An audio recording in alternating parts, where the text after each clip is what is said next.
ડીસા શહેરમાં ભવ્ય શિવયાત્રાને લઈ શિવસેના સમિતિની મહત્વપૂર્ણ બેઠક યોજાઈ। ડીસા શહેરમાં આવનારી ભવ્ય શિવયાત્રા આયોજનને લઈ શિવસેના સમિતિ દ્વારા મહત્વપૂર્ણ બેઠક યોજાઈ। વાડી રોડ ખાતે આવેલા મુક્તિધામ ખાતે યોજાયેલ બેઠકમાં શિવસેના સમિતિના આગેવાનો સાથે વિવિધ હિન્દુ સંગઠનોના પ્રતિનિધિઓ મોટી સંખ્યામાં ઉપસ્થિત રહ્યા હતા। બેઠક દરમિયાન શિવયાત્રાની રૂટ વ્યવસ્થા, શોભાયાત્રાની તૈયારીઓ, સુરક્ષા, ટ્રાફિક વ્યવસ્થા તેમજ શિસ્તબદ્ધ આયોજન અંગે વિસ્તૃત ચર્ચા કરવામાં આવી હતી। રાજ્યના વન અને પર્યાવરણ મંત્રી પ્રવીણ માળીના હસ્તે ડીસા તાલુકાના રમૂળ ગામ ખાતે ગામના સર્વાંગી વિકાસને ગતિ આપવા નવનિર્મિત સ્પોર્ટ્સ મેદાન તેમજ અદ્યતન સુવિધાઓથી સજ્જ લાઇબ્રેરીનું લોકાર્પણ કરાયું હતું।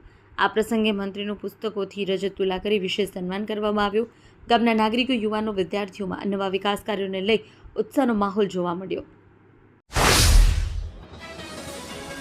બનાસકાંઠા જિલ્લાના મુખ્ય મથક પાલનપુરમાં તંત્રની ઘોર બેદરકારીથી લોકો ત્રાહિમામ પોકારી ઉઠ્યા।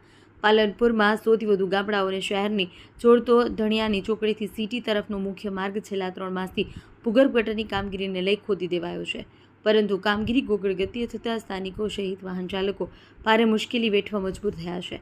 ત્યારે હવે જો ટૂંક સમયમાં કામગીરી પૂર્ણ નહીં કરાય તો સ્થાનિક વેપારીઓ રસ્તો બ્લોક કરવાની ચીમકી ઉચ્ચારી છે।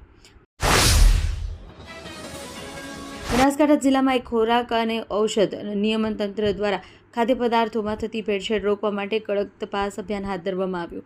કામગીરી અંતર્ગત તારીખ 13 ફેબ્રુઆરી 2026ના રોજ designated officer TM Patel, food safety officer ES Patel તથા HJ ડામોરની ટીમ દ્વારા ચંડીસર GIDCમાં આવેલા પ્લોટ નંબર 195 પર કાર્યરત શ્રી સવાઈ મિલ્ક પ્રોડક્ટ નામની પેઢીમાં ઓચિંતી તપાસ કરવામાં આવી હતી।